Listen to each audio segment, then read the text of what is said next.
지금 미국에서 충격적인 일이 벌어졌습니다. 한국 제품을 무시하던 사람들이 이제는 한국 제품을 사기 위해 줄을 서고 있습니다. 믿기 어려운 이야기 같죠? 하지만 이건 실제 상황입니다. 최근 미국 대통령으로 재선된 도널드 트럼프가 한국산 가전제품과 반도체, 자동차 부품에 40% 관세를 부과할 것이라는 소식이 전해지면서 미국 전역에서 전례 없는 사재기 현상이 벌어졌습니다. 트럼프 대통령의 관세로 인해 한국산 제품 가격이 폭등할 것으로 예상되자 현재 미국 대형 매장 앞에는 한국 제품을 사려는 소비자들의 줄이 길게 늘어서 있습니다. 월마트, 베스트바이, 아마존까지 모든 곳에서 한국 제품 재고 없음이라는 문구가 뜨고 있습니다. 심지어 한국산 전자제품들이 몇 시간 만에 품절되면서 온라인에서는 웃돈을 주고 제품을 사려는 사람까지 등장했죠. 오늘은 월스트리트 투자 전문가 마크 윈슬로우의 사연입니다. 30년 동안 미국과 유럽 기업만을 믿어온 그가 직접 경험한 충격적인 변화의 이야기, 지금 시작합니다. 저는 마크 윈슬로우입니다. 뉴욕 월스트리트에서 30년 경력의 투자 컨설턴트로 일하고 있죠. 저는 항상 미국과 유럽 기업들만 믿어왔습니다. 그게 가장 안전한 투자라고 생각했으니까요. 그날은 평범한 월요일 아침이었습니다. 사무실에 도착해 컴퓨터를 켜자마자 뉴스 알림이 쏟아졌습니다. 트럼프 대통령이 한국산 가전제품과 반도체, 자동차 부품에 40%의 관세를 부과한다는 발표였죠. 드디어 미국 기업들이 다시 빛을 볼 차례군. 저는 속으로 생각했습니다. 하지만 그날 오후 상황은 제가 예상한 것과 완전히 달라졌어요. 뉴욕 맨해튼의 전자제품 매장 앞에 긴 줄이 늘어서기 시작했거든요. 사람들이 한국산 가전제품을 구매하기 위해 새벽부터 줄을 서고 있다는 소식이 들려왔습니다. 도대체 무슨 일이 벌어지고 있는 거지? 저는 직접 확인하기 위해 근처 베스트바이 매장을 찾았습니다. 그곳에서 본 광경은 충격적이었어요.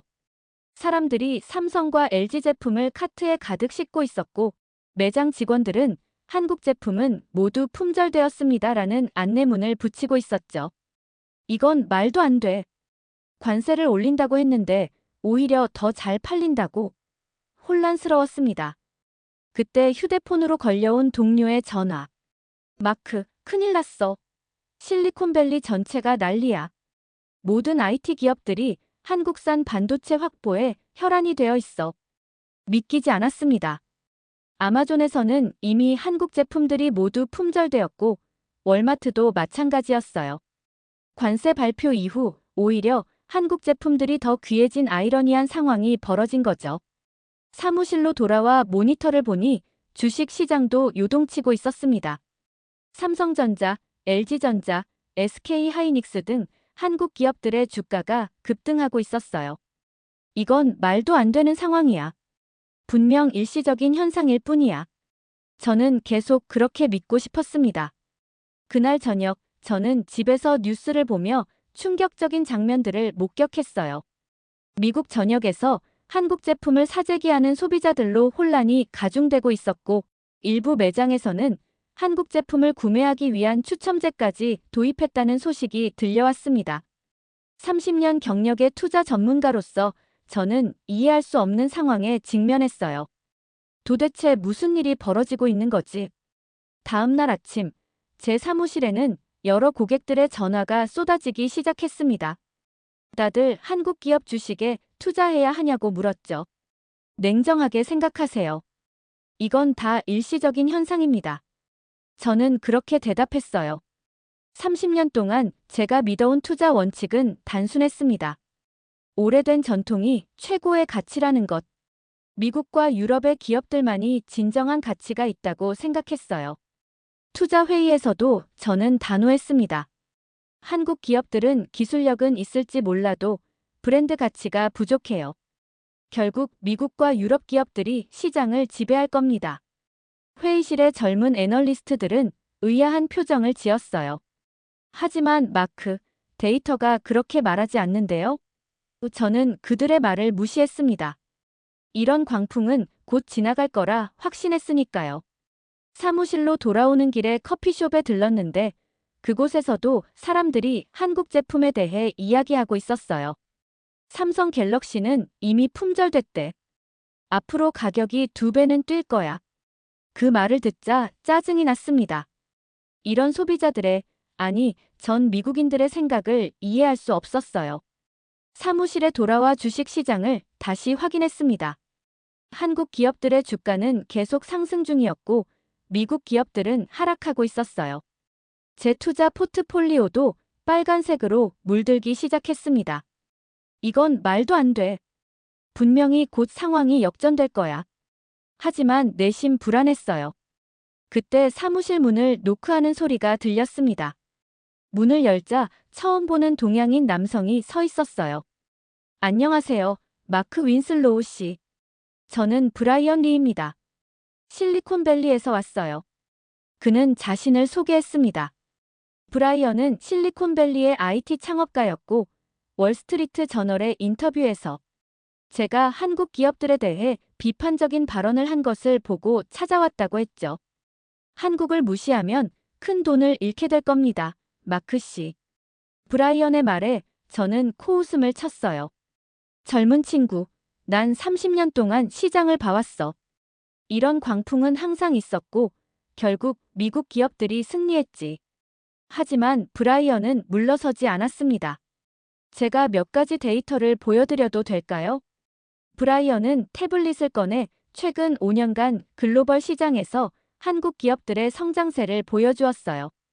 솔직히 말하면 그 수치는 충격적이었습니다. 하지만 저는 여전히 고개를 저었죠. 숫자 노름일 뿐이야. 결국 소비자들은 다시 미국 브랜드로 돌아올 거야.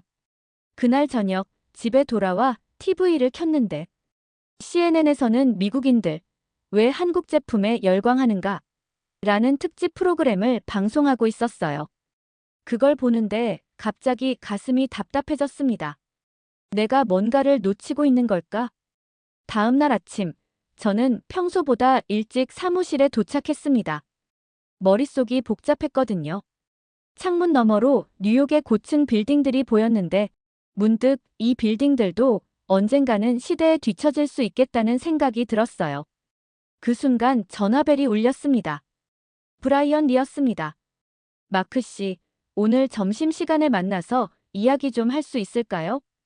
브라이언의 목소리에는 자신감이 넘쳤어요. 거절하고 싶었지만 어쩐지 호기심이 생겼습니다. 좋아, 12시에 그랜드 센트럴 근처 델모니코 스테이크 하우스에서 보자고. 점심시간, 브라이언은 정확히 시간에 맞춰 나타났습니다. 그는 태블릿과 노트북을 가져왔더군요. 마크 씨, 한국을 어떻게 생각하세요? 브라이언의 질문에 저는 솔직히 대답했어요. 기술력은 인정하지만 결국 브랜드 파워는 미국과 유럽이 우위에 있어. 이건 변하지 않을 거야. 브라이언은 웃으며 노트북을 펼쳤습니다. 이 자료 좀 봐주세요. 그가 보여준 것은 글로벌 소비자 만족도 조사였어요. 놀랍게도 한국 브랜드들이 상위권을 차지하고 있었습니다. 이건 단순한 기술력의 문제가 아니에요. 이미 소비자들의 인식이 완전히 바뀌고 있다는 증거죠. 제 표정이 굳어졌을 겁니다. 브라이언은 계속해서 말했어요. 마크 씨, 당신이 한국을 무시하는 동안 세계는 이미 한국에 주목하고 있어요. 특히 트럼프 대통령의 관세 정책 발표 이후 한국 제품의 가치는 더욱 상승하고 있습니다. 사람들은 관세가 오르기 전에 한국 제품을 확보하려고 하죠. 그건 단기적인 현상일 뿐이야. 저는 반박했습니다. 그러자 브라이언은 또 다른 차트를 보여줬어요. 이건 지난 10년간 글로벌 특허 등록 현황입니다. 한국이 미국을 앞지르고 있어요. 특히 미래 산업 분야에서요. 식사를 하면서도 브라이언은 계속해서 한국 기업들의 성과와 혁신에 대해 이야기했습니다. 처음에는 무시하려 했지만 점점 그의 말이 귀에 들어오기 시작했어요. 마크 씨, 당신은 과거의 성공 방식에 너무 집착하고 있어요. 세계는 이미 변하고 있습니다.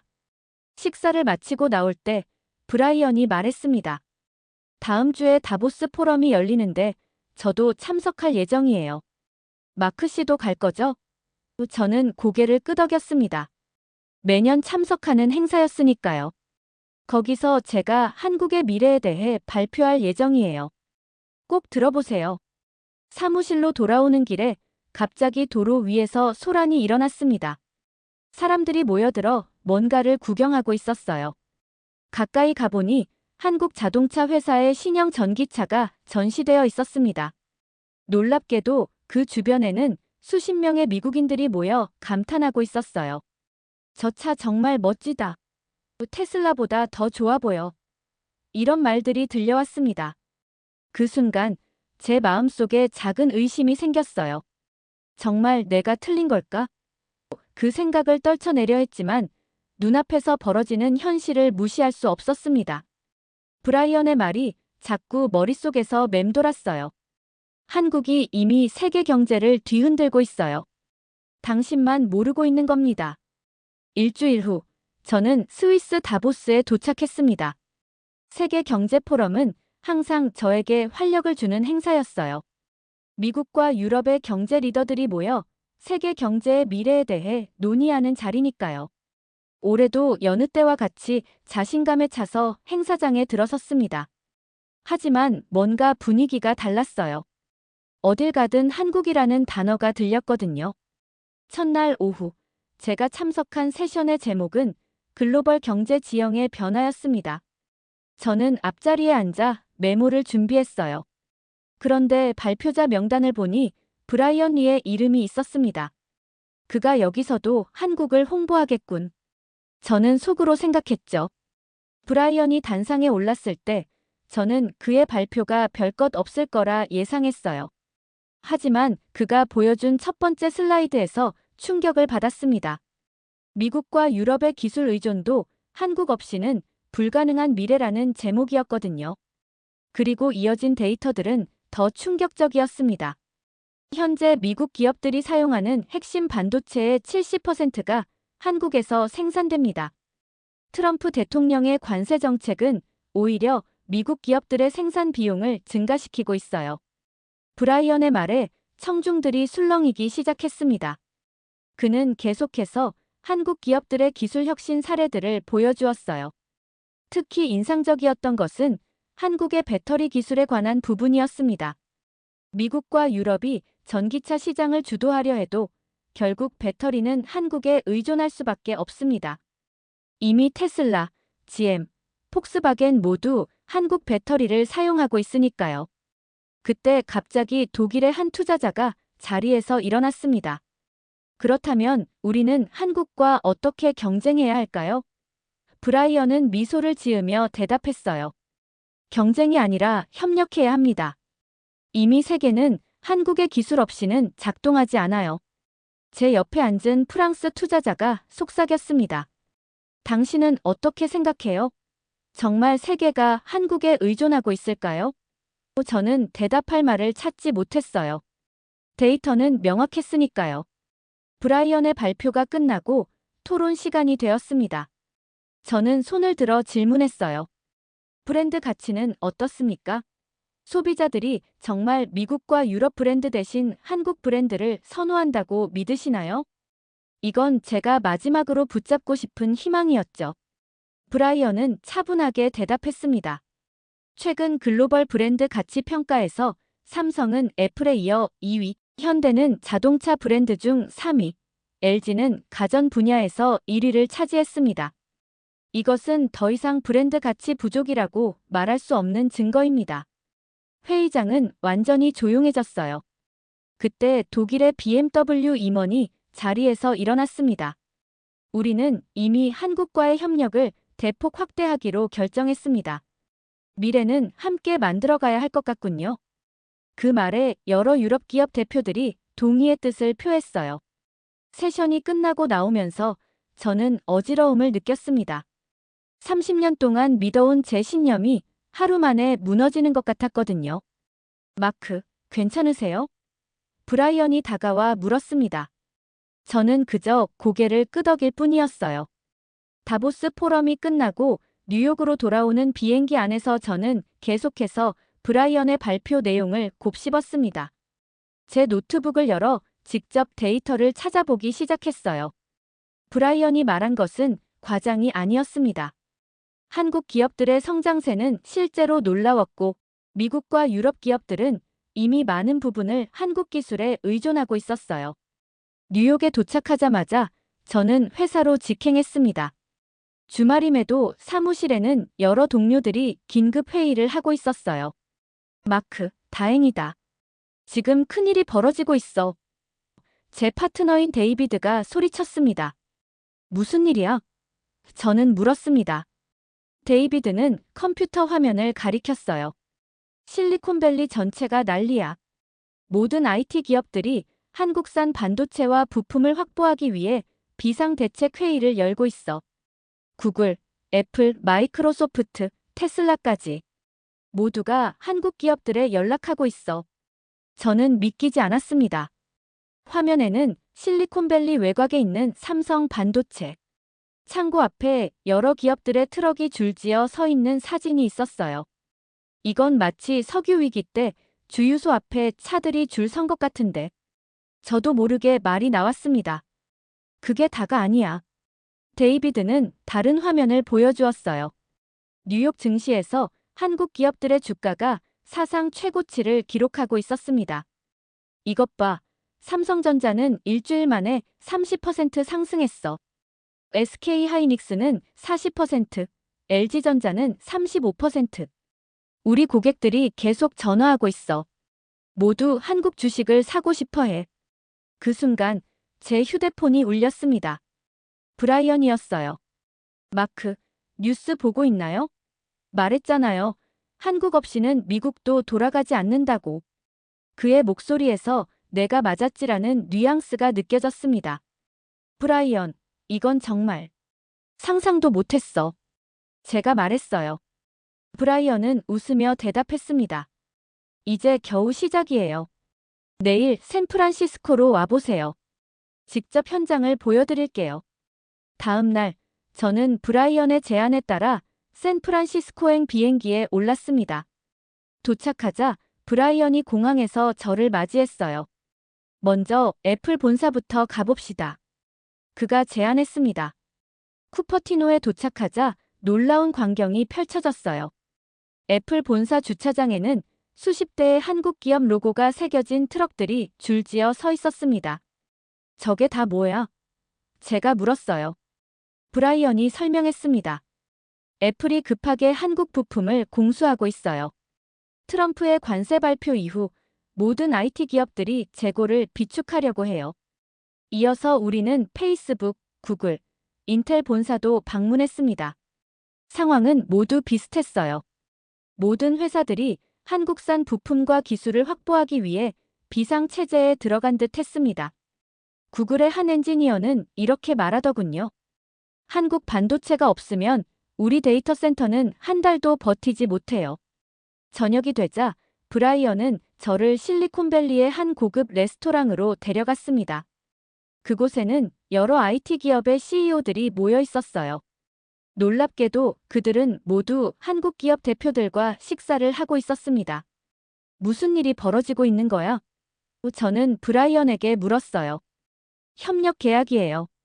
실리콘밸리의 모든 기업들이 한국과의 협력을 강화하고 있어요.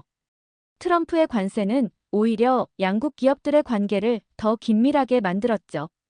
브라이언의 설명에 저는 말문이 막혔습니다. 샌프란시스코에서의 충격적인 경험 이후 브라이언은 저에게 대담한 제안을 했습니다. 마크, 직접 한국에 가보는 게 어떨까요? 실제로 보고 느껴야 진짜 이해할 수 있을 거예요. 30년 동안 아시아에 한 번도 가본 적 없는 저로서는 망설여졌지만 이미 너무 많은 것이 바뀌고 있었습니다. 그래, 한번 가보자. 일주일 후, 우리는 인천국제공항에 도착했습니다. 처음 본 순간부터 충격이었어요. 공항 자체가 마치 미래에서 온 듯 했습니다. 로봇들이 안내를 하고 모든 것이 자동화되어 있었죠. 이게 다 한국 기술이에요. 브라이언이 자랑스럽게 말했습니다. 서울에 도착한 첫날, 우리는 삼성전자 본사를 방문했습니다. 그곳에서 저는 생애 처음으로 접한 기술들에 입이 다물어지지 않았어요. 접히는 디스플레이, 8K 해상도의 TV, 인공지능이 탑재된 가전제품들. 제가 알던 세계와는 완전히 달랐습니다. 가장 놀라웠던 것은 반도체 공장 투어였어요. 수천 개의 로봇이 사람 없이도 완벽하게 작동하며 세계에서 가장 작고 강력한 칩을 만들어내고 있었습니다. 가이드는 이렇게 설명했죠. 이 공장에서 만드는 칩이 없으면 애플의 아이폰도 테슬라의 자율주행도 불가능합니다. 다음 날, 우리는 현대자동차의 울산 공장을 방문했습니다. 그곳에서 저는 자율주행 전기차를 직접 체험했어요. 운전대를 잡지 않아도 차가 알아서 달리고 주차하고 심지어 다른 차와 소통까지 했습니다. 이건 테슬라보다 더 앞선 기술이에요. 브라이언이 설명했고 저는 그저 감탄할 수밖에 없었습니다. 셋째 날, 우리는 LG 사이언 스파크를 방문했어요. 거기서 본 인공지능 가전제품들은 마치 영화에서나 볼 법한 것들이었습니다. 냉장고가 식재료를 인식하고 요리법을 추천하고 TV가 사용자의 감정을 인식해 적절한 콘텐츠를 추천하고 이건 그냥 좋은 제품이 아니라 완전히 새로운 세상이잖아. 저도 모르게 말이 튀어나왔습니다. 네 번째 날, 우리는 네이버와 카카오 같은 IT 기업을 방문했습니다. 그곳에서 본 인공지능 기술은 구글이나 페이스북보다도 앞서 있었어요. 특히 자연어 처리 분야에서는 이미 세계 최고 수준이었습니다. 미국 기업들이 이런 기술을 보면 어떻게 생각할까요? 저는 브라이언에게 물었고 그는 웃으며 대답했어요. 이미 많은 미국 기업들이 이 기술을 사용하고 있답니다. 저녁에는 서울의 한 일반 가정집을 방문했습니다. 놀랍게도 그곳의 일상생활은 완전히 디지털화되어 있었어요. 모든 가전제품이 연결되어 있고 인공지능 스피커가 집안 모든 것을 제어했습니다. 아이들은 이미 코딩을 배우고 있었고 부모님들은 디지털 기기를 자유자재로 다루고 있었죠. 이게 한국의 평범한 가정이라고요? 저는 믿기지 않았습니다. 브라이언은 고개를 끄덕였어요. 한국은 이미 디지털 혁명을 완료했습니다. 미국은 아직 그 초입에 있을 뿐이죠. 마지막 날, 우리는 판교 테크노밸리를 방문했습니다. 그곳은 실리콘밸리보다 더 현대적이고 체계적으로 느껴졌어요. 수많은 스타트업들이 세계 시장을 겨냥한 혁신적인 제품들을 개발하고 있었습니다. 그들의 열정과 에너지는 압도적이었어요. 호텔로 돌아오는 길에 갑자기 비가 내리기 시작했습니다. 우산이 없어 당황하고 있는데 브라이언이 휴대폰으로 뭔가를 했더니 5분 만에 우산을 든 로봇이 우리 앞에 나타났어요. 우산 배달 서비스입니다. 브라이언이 웃으며 말했습니다. 그 순간 저는 완전히 다른 사람이 된 것 같았습니다. 30년 동안 믿어온 제 세계관이 완전히 뒤집어진 거죠. 브라이언, 난 완전히 틀렸어. 이건 그냥 좋은 제품의 문제가 아니라 완전히 새로운 세상이야. 한국에서 돌아온 후 저는 완전히 다른 사람이 되었습니다. 제 사무실 책상 위에는 삼성 갤럭시 폴드, LG 롤러블 디스플레이, 현대차의 소형 모형이 놓여 있었어요. 동료들이 제 사무실에 들어올 때마다 놀란 표정을 지었습니다. 마크가 한국 제품을 사용한다고 세상이 뒤집어진 것 같아. 어느 날 아침, 저는 월가에서 가장 영향력 있는 투자 포럼에 초청받았습니다. 주제는 글로벌 투자 전략의 재구성이었어요. 무대에 올라 마이크를 잡는 순간 저는 깊은 숨을 들이쉬었습니다. 30년 동안 저는 여러분에게 잘못된 조언을 해왔습니다.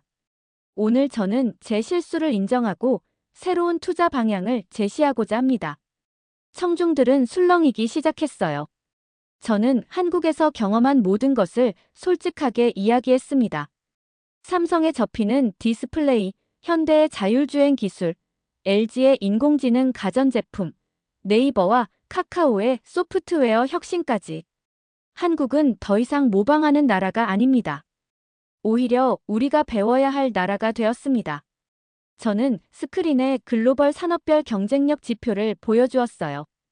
반도체, 배터리, 디스플레이, 모바일 기기, 가전제품, 자동차 부품까지. 한국은 이미 많은 분야에서 세계 1위였습니다.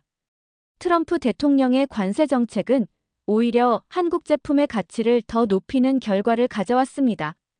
왜냐하면 대체할 수 없는 제품의 관세를 매기는 것은 결국 미국 소비자와 기업에게 부담을 주기 때문입니다.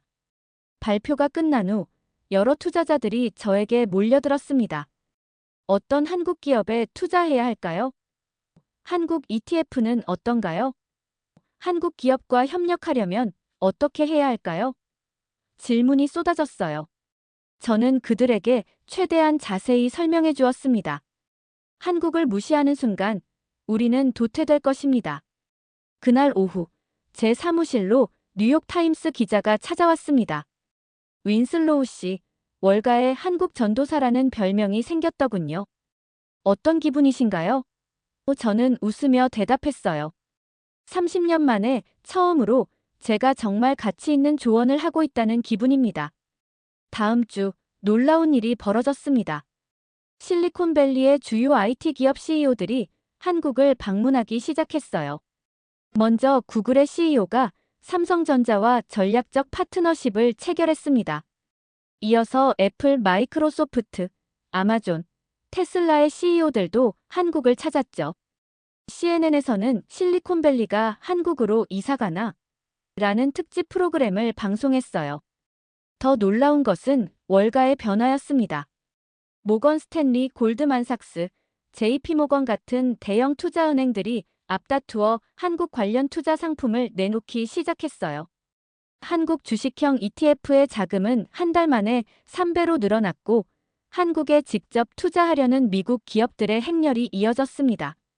유럽에서도 변화가 시작되었어요. 독일의 BMW와 폭스바겐은 현대자동차와 전기차 공동 개발 계약을 체결했고 프랑스의 루이비통은 삼성과 스마트 명품 가방을 출시했습니다. 영국의 GSK는 한국 바이오 기업들과 백신 공동 연구를 시작했어요. 제 사무실 전화는 쉴 새 없이 울렸습니다. 모두 한국에 대해 물어보고 한국 기업에 투자하는 방법을 알고 싶어 했어요. 어느 날 브라이언이 찾아왔습니다. 마크, 변화가 빠르죠? 한국이 이렇게 빨리 인정받을 줄은 저도 몰랐어요. 브라이언, 고마워. 당신이 아니었다면 난 아직도 한국을 무시하고 있었을 거야. 제가 진심으로 말했어요. 브라이언은 미소를 지으며 대답했습니다. 이제 시작일 뿐이에요. 한국은 앞으로 더 놀라운 혁신을 보여줄 거예요. 그때 갑자기 제 비서가 급하게 들어왔습니다. 마크, 대통령실에서 연락이 왔어요. 트럼프 대통령이 당신을 만나고 싶대요. 한국 기업들과의 관계 개선을 논의하기 위해서라고 합니다. 저는 브라이언을 바라보았고 우리는 동시에 웃음을 터뜨렸습니다. 세상이 정말 바뀌고 있군. 트럼프 대통령과의 회담은 제 인생에서 가장 특별한 경험이었습니다. 백악관에 들어섰을 때 저는 여전히 이 모든 상황이 현실인지 믿기지 않았어요. 트럼프 대통령은 저를 반갑게 맞이했습니다. 마크, 당신이 한국에 대해 말한 것들이 사실인가요? 정말 우리가 한국에 의존하고 있는 건가요? 저는 솔직하게 대답했습니다. 네, 대통령님. 사실입니다. 관세 정책은 오히려 한국 제품의 가치를 더 높이는 결과를 가져왔어요. 한국 기술 없이는 미국의 디지털 혁명도 불가능합니다. 트럼프 대통령은 잠시 생각에 잠겼다가 놀라운 결정을 내렸습니다. 한국과의 전략적 기술 동맹을 맺겠소. 관세 대신 협력을 강화하는 방향으로 정책을 바꾸겠소. 다음 날 전 세계 뉴스는 미국의 정책 전환을 대대적으로 보도했습니다. 미국, 한국과 기술 동맹 체결이라는 헤드라인이 모든 신문의 일면을 장식했어요. 그리고 놀랍게도 제 사진도 함께 실렸습니다. 미국과 한국의 가교 역할을 한월가의 거물이라는 설명과 함께요. 한 달 후 뉴욕 타임스퀘어에서는 한마이너스미 기술혁신 엑스포가 개최되었습니다. 수만 명의 미국인들이 한국의 최신 기술을 체험하기 위해 모여들었어요. 접히는 스마트폰, 투명 TV, 자율주행차, AI 로봇. 모든 것이 미국인들에게 신선한 충격을 주었습니다. 전시장을 둘러보던 중 한 10대 소년이 제게 다가왔습니다. 저는 한국에서 공부하고 싶어요. 어떻게 하면 될까요? 그의 질문에 저는 미소를 지었어요. 한국어를 배우는 것부터 시작하는 게 좋을 거야. 뒤돌아보니 수십 명의 젊은이들이 같은 질문을 하기 위해 기다리고 있었습니다. 유럽에서도 변화의 바람이 거세게 불었습니다. 독일 메르켈 총리는 4차 산업혁명의 선두주자인 한국과 협력을 강화하겠다고 선언했고, 프랑스는 파리에 한마이너스프 디지털 혁신센터를 설립했어요. 영국 옥스퍼드 대학은 한국학과를 신설하고 한국 기업들과 산학협력을 확대했습니다. 뉴욕 증시에서는 한국 관련 주식들이 연일 상한가를 기록했습니다. 삼성전자의 시가총액은 애플을 추월했고 현대자동차는 테슬라와 어깨를 나란히 했어요. SK하이닉스, LG화학, 네이버, 카카오 등의 기업들도 글로벌 시장에서 존재감을 높여갔습니다. 재투자회사는 한미혁신 펀드를 설립했습니다. 출시 하루 만에 100억 달러의 자금이 모였어요. 투자자들은 더 이상 미국과 유럽 기업만을 찾지 않았습니다. 이제 그들의 관심은 한국에 집중되었죠. 어느 날 브라이언이 제 사무실을 찾아왔습니다. 마크, 드디어 생각이 바뀌었군요. 그는 웃으며 말했어요. 저는 고개를 끄덕였습니다. 한국은 이미 미래에 살고 있어. 우리는 이제 따라가는 중이지. 브라이언은 의미심장한 표정으로 말했습니다. 한국은 더 이상 단순한 신흥 강국이 아닙니다. 앞으로 세계 경제는 한국이 주도할 것입니다. 당신도 그 역사적인 순간의 증인이 되었군요. 창밖을 내다보니 뉴욕의 전광판에는 한국 기업들의 광고가 가득했습니다. 거리에는 한국 자동차들이 달리고 사람들은 한국 스마트폰을 사용하고 있었어요. 커피숍에서는 한국 드라마에 대해 이야기하는 젊은이들의 목소리가 들렸고 서점에는 한국어 배우기 코너가 생겼습니다. 제 책상 위에는 다음 주에 서울에서 열리는 글로벌 기술혁신 포럼 초청장이 놓여 있었어요. 저는 기조연설자로 초대받았습니다. 주제는 한국이 이끄는 새로운 세계 경제 질서였죠. 창밖의 하늘을 바라보며 저는 생각했습니다. 세상은 정말 빠르게 변하는구나. 30년 동안 내가 믿어온 모든 것이 잘못되었다는 것을 인정하는 데는 단 몇 주밖에 걸리지 않았어. 이제 저는 매일 아침 사무실에 출근하면서 자문합니다. 오늘 한국에서는 어떤 혁신이 일어날까? 그리고 그 대답을 찾기 위해 가장 먼저 한국 뉴스를 확인합니다. 변화는 이미 시작되었고 돌이킬 수 없습니다. 한국은 이제 세계를 선도하는 국가가 되었습니다. 여러분, 이제 한국을 다시 봐야 하지 않겠습니까? 세계는 이미 한국을 중심으로 재편되고 있습니다. 그리고 저는 그 역사적인 순간을 직접 목격한 행운아이자 처음에는 이를 부정했던 어리석은 사람이었습니다. 하지만 지금은 한국의 위대함을 전 세계에 알리는 전도사가 되었죠. 미래는 이미 여기 있습니다. 그리고 그 미래는 한국이 만들어가고 있습니다. 여러분, 오늘 마크 윈슬로우의 놀라운 이야기 어떠셨나요? 한국을 무시하던 월스트리트의 투자 전문가가 어떻게 한국의 기술력과 잠재력을 인정하게 되었는지 그 극적인 여정을 함께 따라가 보았습니다. 트럼프의 관세 정책이 오히려 한국 제품의 가치를 빛나게 만든 아이러니한 현실. 세계 경제의 흐름이 한국 중심으로 재편되는 모습까지. 여러분도 문득 주변을 둘러보세요. 우리가 매일 사용하는 스마트폰, TV, 자동차. 이 모든 것들 속에 한국의 기술이 숨쉬고 있습니다. 오늘도 어딘가에서 또 다른 마크 윈슬로우가 한국의 저력을 발견하고 있을지도 모릅니다. 다음 시간에도 여러분과 함께 감동적인 이야기로 찾아오겠습니다. 지금까지 시청해주셔서 감사합니다.